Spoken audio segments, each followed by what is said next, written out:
하나님의 말씀입니다. 요한복음 1장 19절에서 28절입니다. 제가 보는 성경으로 신약 142쪽에 있습니다. 이 계시의 말씀을 교독으로 봉독할 때에 살아계신 하나님의 음성을 들으실 수 있기를 바랍니다. 유대인들이 예루살렘에서 제사장들과 레위인들을 요한에게 보내어 내가 누구냐 물을 때에 요한의 증언이 이러하니라.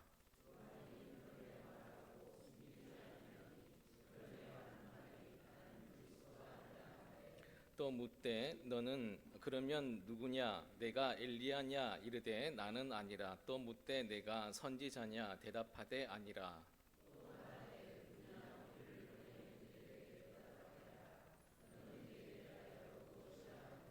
이르되 나는 선지자 이사야의 말과 같이 주의 길을 곧게 하라고 광야에서 외치는 자의 소리라 하니라. 또 물어 이르되 내가 만일 그리스도 아니요 엘리야도 아니요 그 선지자도 아닐진데 어찌하여 세례를 베푸느냐.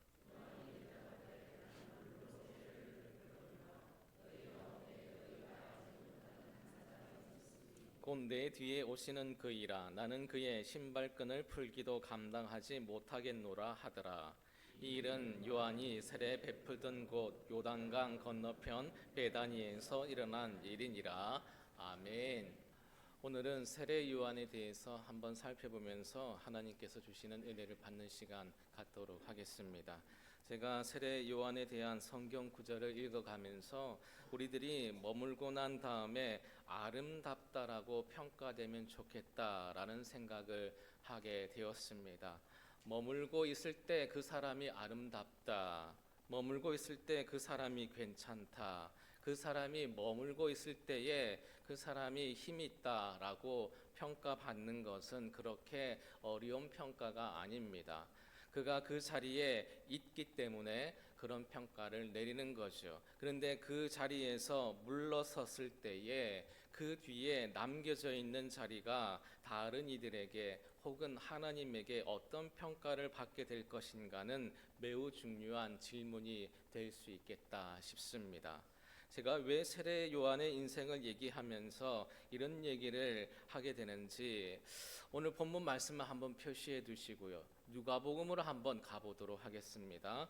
누가복음 7장 말씀, 특별히 7장 27절, 28절 말씀 보도록 하겠습니다. 신약 101쪽 어간에 있습니다. 말씀을 찾으시면서 들으시면 좋을 것 같아요. 요한은 살아가면서 여러 가지 도전을 받았던 그런 사람입니다. 저희가 읽었던 요한복음 1장 말씀도 요한이 그 인생을 살아가면서 점점 인기를 얻게 되는 거예요. 그가 광야에서 외치는 소리로 어떤 음성들을 자꾸 이제 전하다 보니까 세상에 있는 사람들의 관심사가 자꾸 세례 요한에게 쏠리게 되는 겁니다. 그래서 바리새인들과 율법학자들이 사람을 보내요. 그래서 묻습니다. 너가 그리스도냐라고 묻는 게 오늘 본문의 내용이고요. 그런데 세례 요한이 자꾸 인기를 얻자 긴장하는 집단이 또 하나 있습니다. 그게 누구냐 하면 예수님의 제자들이에요. 왜냐하면 예수님의 제자들의 입장에서 보게 되니까 예수님만 집중을 받아야 되는데 세례 요한이 주목을 받더라는 겁니다. 그래서 세례 요한에게 세례를 받는 사람들이 생기게 되고 그 사람을 따라가는 사람들이 있더라는 거죠. 이런 도전을 얘기하는 겁니다. 그때에 예수님께서 세례 요한을 평가하는 구절이 나오게 되는데 그게 오늘 7장 27절, 28절입니다. 우리 같이 한번 두 절을 읽어보도록 하겠습니다. 시작. 기록된 바 보라 내가 내 사자를 내 앞에 보내노니 이 사람에 대한 말씀이라. 내가 너에게 말하노니 여자가 낳은 자 중에 요한보다 큰 자가 없도다. 그러나 하나님의 나라에서는 작은 자라도 그보다 크니라 하시니. 아멘. 예수님께서 세례 요한을 평가하시면서 뭐라고 말씀하시느냐 하면 여자가 낳은 사람 중에 요한보다 큰 자가 없다. 누가 제일 크다는 겁니까? 요한이에요. 예수님에게 세례 요한은 어떻게 비춰졌느냐 하면 아브라함보다 다윗보다 모세보다 여자가 낳은 사람 중에 가장 큰 자는 요한이라고 마침표를 찍고 있다는 얘기죠. 그가 어떤 인생을 살았기 때문에 그러니까 여러분과 얘기를 나누고 싶은 겁니다. 그가 한 일이 다윗보다 모세보다 위대할까요? 그가 한 일이 엘리야보다 기적을 더 많이 일으켰는가의 문제를 묻는다면 그렇지 않다라고 답변을 드릴 수가 있겠습니다. 세례 요한은 바리새인들에게도 도전을 받고 있지만 심지어 누구에게 도전을 받고 있느냐 하면 자신의 제자들에게 도전을 받고 있습니다. 왜냐하면 세례 요한의 제자의 입장에서 보니까 광야의 들소리로 나타난 이 세례 요한에게 많은 이들이 집중하고 그 일을 따라오고 있는데 어느 날부턴가 예수라는 사람이 나타나서 복음을 외치게 되니까 세례 요한을 따라다니던 그 사람들 중에 예수를 따라가는 사람들이 있더라는 것이지요. 선생님을 따르지 않고 예수를 따르는 사람이 생겨나기 시작했습니다 라고 얘기를 할 때에 세례 요한은 뭐라고 대답을 했을까요? 그는 흥해야 되겠고 나는 쇠해야 되리라고 하는 우리들이 잘 아는 말을 했던 사람이 세례 요한입니다. 세례 요한은 어찌 보면 무리와 자기를 추종하는 추종자들을 이끌어가는 지도자 같은 모습이 잘 보이지를 않습니다. 다른 사람을 누르고서라도 자기 사람을 모아야 되는 것 아니겠습니까? 자기에게 온갖 집중이 될 수 있도록 할 만한, 그런데 리더십이 잘 보이지 않더라는 것이지요. 그에게 한결같이 변함없는 태도가 있게 되는데 자기가 누구인지를 명확히 아는 삶을 살아가고 있습니다. 여러분, 세례 요한이 모세와 다윗, 엘리야도 같은 어떤 위대한 일을 했는지 기억나는 것 있으십니까? 정말 눈에 번쩍 뜨이는 희한하고 하늘을 움직일 만한 놀라운 사건을 행한 것이 있는지 한번 살펴보세요.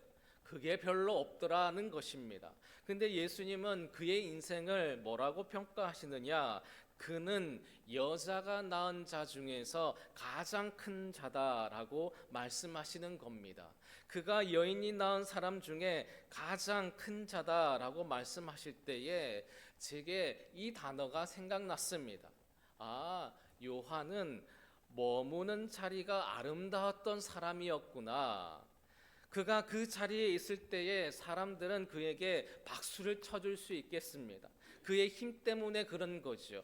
영향력 때문에 그를 칭송할 수는 있겠어요. 때로는 우리들이 장로, 권사, 안수집사 혹은 교사로, 임원으로, 목사로 우리 모두 다 어떤 자리에 있게 될 겁니다. 그 자리에 있는 동안에 힘이 우리에게 주어져 있기 때문에 우리가 받게 되는 칭찬과 박수가 있을 수 있는 것 아니겠어요? 그러나 내가 그 자리를 지나가고 난 다음에 내 머문 자리가 어땠을까라는 생각, 이번 한 주간 동안 꼭 한번 해보시기를 주님의 이름으로 축복합니다. 이제 한번 본문으로 돌아오셔서요, 말씀을 들은 대로 오늘 본문 말씀은 어떤 단계에서 주어진 말씀이냐 하면 세례 요한이 자꾸 인기를 얻어가는 겁니다. 그런데 그가 광야에서 생활을 하고 있잖아요. 그가 여러분 어떤 옷을 입었다라고 그랬습니까? 이 요한은 완전 패셔니스타예요. 약대 털옷 들어보셨습니까?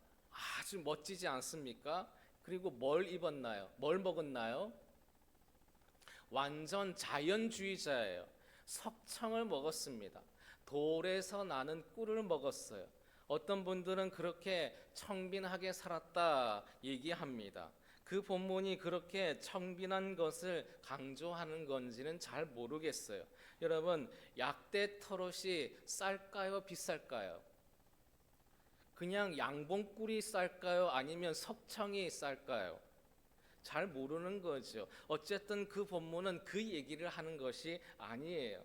그렇게 살았던 세례 요한에게 세상에 관심이 쏠리기 시작하는 거예요. 사람들이 찾아옵니다. 그에게 물 세례를 받는 그런 사람들이 생겨나는 거예요. 근데 그가 사람들에게 사탕 발림을 해주는 게 아닌 거죠. 회개하라, 천국이 가까웠느니라. 회개하라고 도리어 사람들에게 다른 사람들은 쉽게 하지 못할 그냥 아주 간단하고 명료한 하나님의 말씀만 전하더라는 것입니다. 그런데도 사람들이 몰려오기 시작하는 거예요. 사람들이 몰려드니까 군중 심리로 그가 누구인지를 설명하고 싶으시는 그런 생각이 들지 않겠습니까? 제일 먼저 생각하는 게 뭐냐 하면 그가 그리스도가 아닐까라는 생각을 해보는 거예요. 그때 이 부분에 대해서 제일 불안해하던 사람이 누구냐 하면 예루살렘에 있는 제사장들과 바리새인들이죠. 자기들이 보기에는 그리스도가 아닌데 사람들이 많이 추종을 하다 보면 뭔가 세력화가 되고 뭔가 일이 일어날지 모르겠다라는 불안감에 세례 요한이 누구인지를 밝히고 싶은 그런 마음이 드는 겁니다. 그래서 그 인기를 얻어가던 세례 요한에게 사람을 보내서 묻게 되는 거예요. 너는 누구냐? 우리나라에 존재했던 모든 이단 교주들의 시작이 이러합니다. 그들이 힘을 얻고 사람들이 모이기 시작하니까 너가 누구냐라고 하는 이 질문에 대한 대답을 혼돈하는 거예요. 근데 세례 요한은 뭐라고 말을 하느냐 하면 요한복음 1장 20절에 요한이 드러내어 말하고 숨기지 아니하니 드러내어 하는 말이 나는 그리스도가 아니라 한데. 아멘. 20절에 보시면 우리말 번역으로 매우 복잡하게 번역이 되어 있습니다. 어떻게 번역이 되어 있습니까?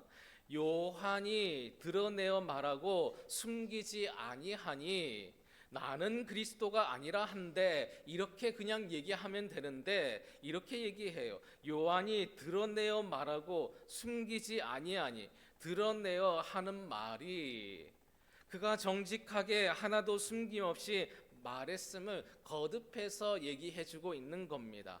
드러내어 말한다, 이것이 숨기지 않는다 그 뜻 아니겠습니까? 이게 머문 자리가 아름다웠던 세례 요한의 모습이에요. 그의 모습에서 주님이 보셨을 아름다운 모습 몇 가지를 여러분과 나누고자 합니다. 그 첫 번째가 뭐냐 하면요, 주님의 이름을 빙자한 유익을 추구하지 않았다라는 것입니다. 한번 따라해 주세요. 주님의 이름을 빙자한 유익을 추구하지 않았습니다. 너가 그리스도냐 이렇게 얘기했을 때에 세례 요한은 나는 아닙니다. 내가 가진 이름은 그게 아닙니다. 이렇게 얘기하는 거예요. 너가 엘리야냐 이렇게 얘기했을 때에 나는 엘리야가 아닙니다 라고 얘기합니다. 너가 선지자냐 얘기할 때에 아니다 라고 대답하는 거예요. 그는 주님의 이름을 빙자해 자기가 갖지 말아야 될 그 이름에 대해서 분명히 알고 있는 겁니다. 은근슬쩍 부정도 긍정도 아닌 태도를 취하지 않습니다. 주님은 누구고 난 누구인지를 내 위치와 환경, 시간이 변해도 끝까지 그 태도를 유지하더라는 것입니다. 여러분, 에베소 교회에 예수님께서 책망을 하신 그 일들을 기억하십니까? 에베소 교회는 아주 놀라운 교회예요. 에베소 지역은 학자들에 의하면 해변가에 있는 그런 도시입니다. 해양 도시가 갖게 되는 그런 특징들이 있을 수 있는데, 우리가 상식적으로 한번 생각해 보면요, 해양 도시, 그러니까 다른 나라에서 배가 많이 왔다 갔다 이렇게 할 수 있겠죠. 다른 나라에서 배가 많이 왔다 갔다 하니까 문화가 많이 혼재할 수 있는 겁니다. 종교도 많이 혼재할 수 있는 거죠. 그러니까 에베소 교회는 종교적으로 문화적으로 혼재된 그 상황에서 하나님을 바르게 믿는 교리를 지켜내야 되는 겁니다. 그래서 에베소 교회는 옳고 그름을 잘 따지는 교회였어요. 그래서 예수님이 그것을 칭찬해 주는 거예요. 이런 혼란한 문화 속에서도 하나님을 믿는 바른 방법이 무엇인지 너희가 옳고 그런 교리를 잘 따지는 것 잘했다. 그런데 따지다가 잊어버린 것이 있다라는 거예요. 뭘 잊어버렸을까요? 처음 사랑을 잊었다. 이렇게 말씀합니다. 여러분, 옳고 그름을 잘 따지는 사람들이 어디에 빠지게 되느냐? 사랑을 잊어버리는 거예요. 사랑은 뭘로 설명될 수 있느냐? 이 따뜻한 마음, 이 마음이 따뜻한 것을 얘기하는 겁니다. 여러분, 그 처음 사랑 뭐겠습니까? 하나님 앞에서 처음 갖게 되는 우리의 태도, 우리들이 하나님 앞에서 처음 갖게 되는 그 태도가 무엇입니까? 나는 아무것도 아닌데, 하나님이 날 사랑해 주시는 그 은혜의 자리, 나는 아무것도 아닌데, 그런데 시간이 지나니까 환경이 변하고 지위가 변하니까 그걸 잃어버리는 거예요. 나는 아무것도 아닌데 라고 하는 그 생각이 시간이 지나니까 자꾸 변하는 거예요. 나는 아무건데, 내가 누군데, 내가 뭘 가지고 있는데, 내가 뭘 할 수가 있는데, 내가 그래도 누군데 라고 하는 그런 생각이 시간이 지나면서 온다라는 것이지요. 에베소 교회가 그랬습니다.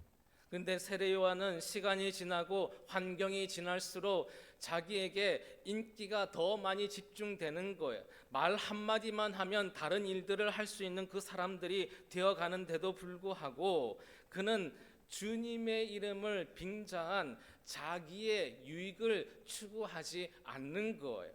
혹은 이거는 주님의 일이라고 강조하면서 그것 때문에 유익을 추구하지 않더라는 것입니다. 여러분, 바울도 마찬가지예요. 루스드라에서 전도할 때에 놀라운 일이 생깁니다. 바울과 그의 동역자를 향해서 주변 사람들이 뭐라고 얘기하느냐 하니까 한 사람은 제우스다, 한 사람은 헤레메스다 이렇게 얘기하는 거예요. 그리스 신화에 나오는 신의 이름이 아닙니까? 어찌됐든지 신이라는 거예요. 근데 바울이 뭐라고 얘기하느냐? 그렇지 않다. 우리는 너희와 똑같은 성정을 지닌 사람에 불과하다. 내게서 아무리 놀라운 일이 일어나도 내가 누구인지를 잊지 않더라는 것입니다. 우리는 오해하기 쉬운 거예요. 다른 이들이 칭송할 때에, 점점 인기가 생길 때에, 힘이 생길 때에, 무엇인가 이루어지기 시작할 때에 우리는 오해하기 시작하는 거예요. 혹시 내가 하나님처럼 힘 있는 사람은 아닐까? 그렇게까지 입으로 얘기는 하지 않지만 어떤 일을 결정하거나 어떤 일을 행하는 우리들의 태도가 점점점 처음에 하나님 앞에서 출발한 우리들의 태도를 잊어버릴 가능성이 많아지더라는 거예요. 그런데 머문 자리가 아름다웠던 이 세례 요한은 그가 인기가 점점 올라갈수록 자기가 누구인지를 선명하게 설명하더라는 것이죠. 여러분, 오늘 본문도 그 말씀 한번 보도록 하겠습니다. 제가 1장 25절부터 한번 읽어가 보도록 하겠습니다. 27절까지. 또 물어 이르되 내가 만일 그리스도도 아니요 엘리야도 아니요 그 선지자도 아닐진데 어찌하여 세례를 베푸느냐? 요한이 대답하되 나는 물로 세례를 베풀거니와 너희 가운데 너희가 알지 못하는 한 사람이 섰으니 곧 내 뒤에 오시는 그이라. 나는 그의 신발끈을 풀기도 감당하지 못하겠노라 하더라. 아멘. 이 얘기는 좀 더 뒤로 가시면 3장 말씀에 그가 뭐라고 얘기하고 있는지 우리 요한은 이렇게 얘기합니다. 한번 3장으로 와보시겠습니다. 3장 26절에서 30절 말씀. 우리 같이 한번 교독으로 봉독합니다. 그들이 요한에게 가서 이르되 랍비여 선생님과 함께 요단강 저편에 있더니 곧 선생님이 증언하시던 이가 세례를 베풀매 사람이 다 그에게로 가더이다.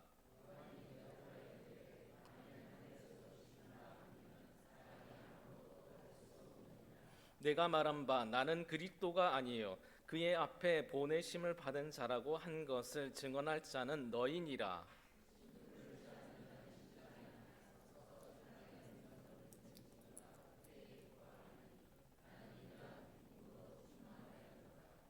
그는 흥하여야 하겠고 나는 쇠하여야 하리라 하니라. 아멘. 저는 저와 여러분들도 이런 세례 요한의 모습에서 주님이 주목하셨던 그 태도가 어떤 상황이나 어떤 지위에 올라가실지라도 주님의 이름을 빙자한 유익을 꾀하는 어리석은 태도가 없기를 주님의 이름으로 축복합니다. 두 번째는 세례 요한은 어떤 삶을 살았는가? 제가 세례 요한의 인생을 생각해 보면서 자꾸 드는 마음이 이거예요. 그는 도구적인 삶을 살았다라는 거예요. 나는 그저 도구에 불과합니다 라는 거지요. 여러분, 도구는요, 시간이 바뀌고 상황이 바뀌면 그 도구도 바뀌어도 괜찮은 거예요. 맞지 않습니까? 세례 요한도 자신을 생각하면 이런 생각을 하는 겁니다. 나는 도구에 불과합니다. 나는 목적지가 아니라고 생각하는 거예요. 사람들이 나를 찾아오지만 나는 답이 아니라는 거예요. 나는 도구에 불과하고 나는 과정에 불과하다라는 겁니다. 그래서 진짜가 오시고 나면 그분을 가리키는 도구로서의 내 역할을 하고 나는 없어질 거다라는 생각을 하는 거예요. 그래도 내 인생은 괜찮다라는 겁니다. 그리고 그 태도로 살아간 세례 요한에 대해서 예수님은 뭐라고 얘기하시느냐 하면 여자가 낳은 자 중에 이 사람보다 큰 자가 없다고 말씀하시면서 세례 요한의 인생을 의미 있다 얘기하시는 겁니다. 세례 요한은 자신들의 제자가 자신을 충동하더라도 선생님, 모든 사람들이 당신이 가르치던 그 사람에게 다 갑니다 얘기할 때에 그게 자기가 갖게 될 기쁨이라는 거죠. 나는 그 위를 위해서 왔다라는 겁니다. 세례 요한은 길을 예비하는 자로 존재하려고 하는 거예요. 그 선을 넘지 않습니다. 사람들이 박수를 쳐주고 사람들이 몰려와도 그 선을 넘지 않는 거예요. 나는 도구에 불과합니다. 제자들이 불안해하는 거예요. 선생님, 이러다가 사람들이 다 예수에게 박아버리면 어떻게 합니까? 그는 흥하여야 되겠고 나는 쇠하여야 되리라. 나는 도구에 불과하다. 그 생각을 가지고 있는 겁니다. 이 말씀을 묵상하면서 제게 제일 많이 들었던 표현은 이겁니다. 그래, 언젠가 우리들도 길을 비켜야 할 때가 있겠구나. 도구가 너무 많이 계속 있으면 정말 보아야 할 것들을 보지 못하는 거예요. 정말 가야 하는 길을 가지 못하는 일들이 생길 수가 있겠구나. 과정으로서의 삶을 살아야 되겠구나. 역사에서도 우리가 도구에 불과하구나. 우리가 마지막 정점을 찍거나 마지막 마침표를 찍는 게 우리의 역할이 아니구나. 우리는 우리의 역사를 살아가면서 도구적 삶을 살다가 길을 비켜야 될 때에 비키면 되겠구나. 여러분, 자녀들도 마찬가지라는 그런 생각을 가지게 되는 거예요. 자녀들에게 부모는 정답이거나 마침표가 될 수는 없습니다. 자녀들에게 부모는 도구에 불과하고 가정에 불과한 거예요. 우리가 그들 옆에 있는 동안에 우리가 가리켜야 되고 보라고 말해줘야 될 것이 어딘지를 알려주는 그 역할이 부모의 역할이지 우리가 그들의 인생의 정답이거나 마침표가 될 수는 없다라는 것입니다. 공동체도 마찬가지 아닐까요? 영광 공동체가 존재하는데 우리는 도구에 불과해요. 짧으면 몇 년, 길면 수십 년, 그리고 나서 그 다음엔 또 다른 이들이 그 과정을 이어가야 되니까 마치 우리가 하고 있는 일들이 우리 영광교회의 마지막 정답인 양 너무 강조하거나 우리를 각인을 깊이 새기려는 그런 것은 옳지 않다라는 것이지요. 저도 도구에 불과하고 여러분도 이 공동체 앞에서 도구에 불과합니다. 단 우리 모두가 마음 써야 될 것이 뭐냐 하면 그 도구적인 삶을 살면서 그 과정의 삶을 산 이후에 우리의 머문 자리가 하나님이 보시기에 아름다웠다라고 하는 말을 들을 수 있도록 우리의 도구적 삶을 살아내야 된다라는 것입니다. 여러분, 세상에 마마보이라는 말을 들어보셨을 거예요. 마마보이는 누가 마마보일까요? 모든 일을 할 때에 누구한테 물어보는 거죠? 엄마한테 물어보는 거예요. 이게 무슨 뜻일까요? 엄마가 그 아이에게 도구가 아니라 과정이 아니라 마지막 종착지고 답이라는 엄마가 답인 인생이 마마보이 아닙니까? 그 엄마가 사라지면 그 아이는 어떤 인생을 살아가게 될까요? 여러분, 아닙니다. 그 아이의 인생의 답은 하나님이셔야 될 줄 믿습니다. 우리들은 그 하나님을 가르쳐 주는 것이고 그 하나님에게 아이들의 관심이 갈 수 있도록 토스해 주는 그 역할이 과정적 삶, 우리들의 역할인 줄 믿습니다. 왜 우리들이 과정적 삶이라고 해야 될까요? 우리가 없어지는 시간이 있기 때문에 그렇습니다. 우리가 사라지는 그 시간에 그들은 하나님과 함께 살아가야 되지 않을까요? 우리들은 한 그리스도인으로, 한 그리스도인의 가정으로, 한 교회로 이 태도를 잊지 않기를 간절히 소망합니다. 언젠가는 우리는 길을 비켜야 될 거예요. 바른 과정을 꿈꾸고 우리 자리에 그 기억을 하면서 우리의 역할을 잘 감당하다가 언젠가는 길을 비켜야 되는 것입니다. 그 길을 비키지 않으려고 하면 그동안 쌓았던 귀하고 좋은 것들을 다 잃을 수도 있을지 모르는 거예요. 언젠가는 그 시간이 올 거예요. 주님을 위해서 자리를 양보해야 될 그 시간이 다가오는 거예요. 세례 요한은 그의 인생을 살면서 항상 마음속 깊이 새겨놓는 거예요. 주님이 오시면 지금 사람들이 아무리 나에게 몰려와도 아무리 세례를 많이 받을지라도 나는 길을 비켜낼 사람이지, 나는 마지막 정답이 아니고 주님을 가리키는 도구에 불과한 거지 라는 그 마음의 태도를 가지면서 언젠가 길을 비켜날 준비를 항상 하고 있더라는 것입니다. 그리고 비켜났을 때에 그의 뒷자리가 아름답기를 꿈꿨다라는 것이지요.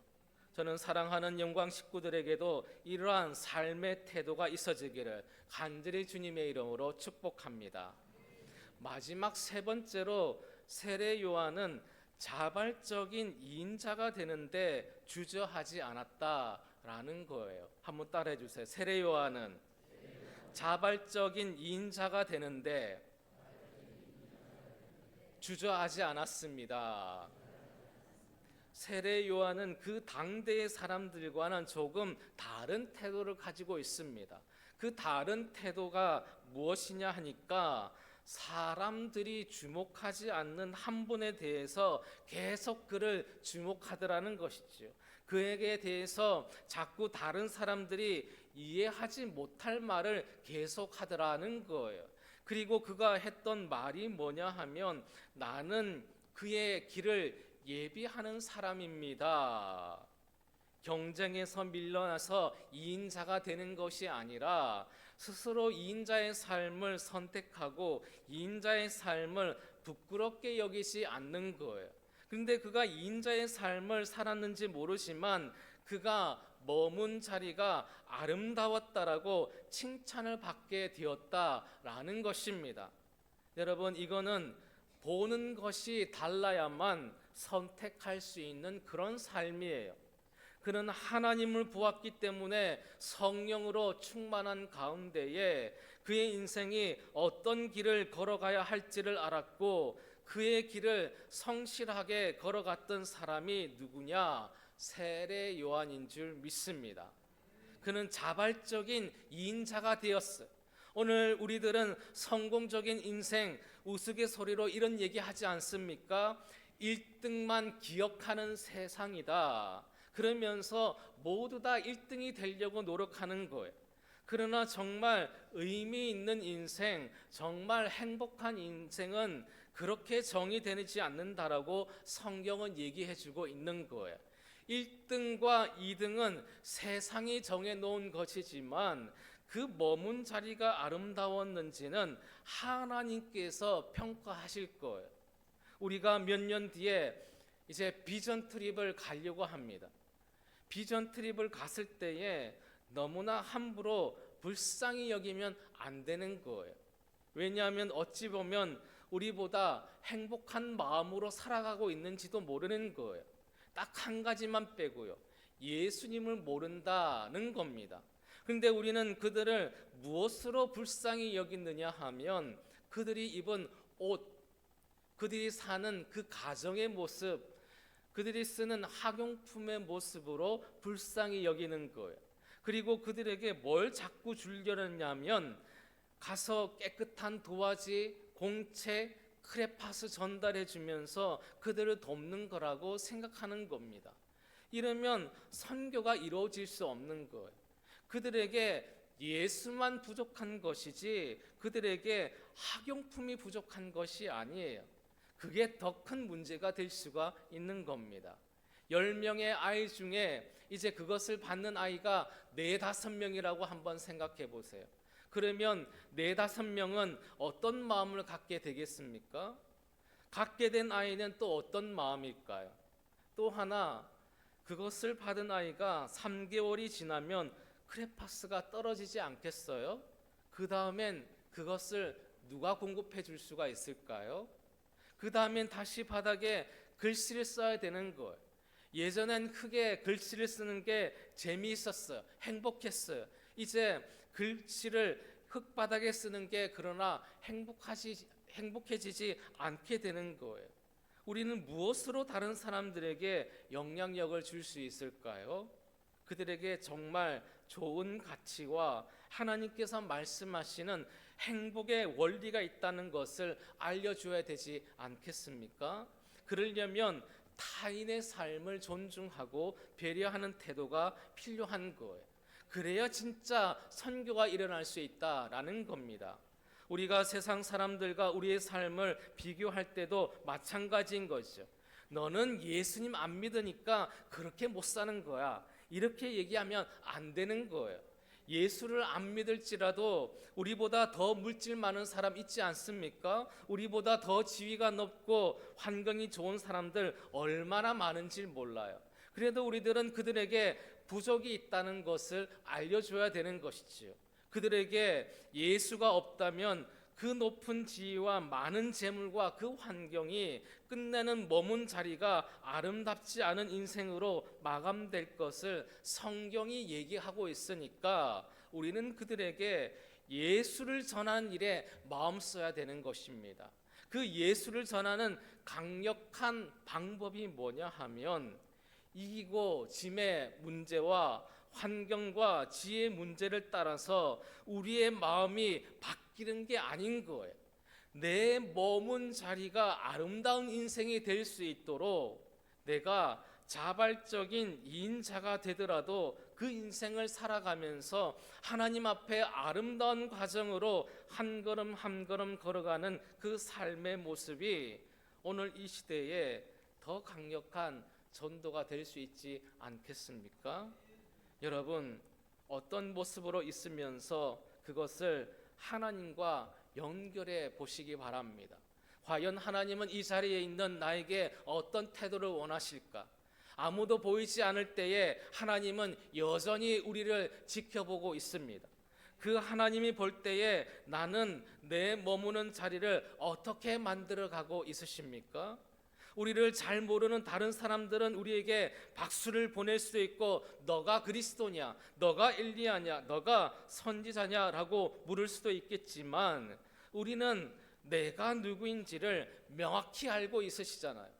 그러면 우리들이 하나님 앞에서 마땅히 가져야 될 그 하나님의 자녀와 백성의 태도를 다시 묵상하시면서 내 머문 자리에 어떤 내용이 남을까를 생각하면서 늘 하나님께 여쭈시면서 성실하게 살아가는 저와 여러분의 인생 되시기를 간절히 주님의 이름으로 축원합니다.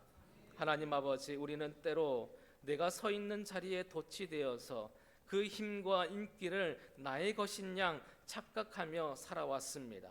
그러나 이제는 세례 요한처럼 그는 흥하여야 하겠고 나는 쇠하여야 하리라는 그 고백이 우리의 진실한 고백이 되기를 원합니다. 하나님, 자리에 있을 때의 그 박수보다 떠난 뒤의 뒷모습이 하나님과 사람에게 아름다운 성도가 되기를 간절히 소망합니다. 주님의 이름을 빙자하여 나의 유익을 구하지 않게 해주시며 자발적인 이인자가 되어 기꺼이 주님의 길을 예비할 수 있는 기쁨을 누리게 하여 주시옵소서. 예수님의 이름으로 기도드립니다. 아멘.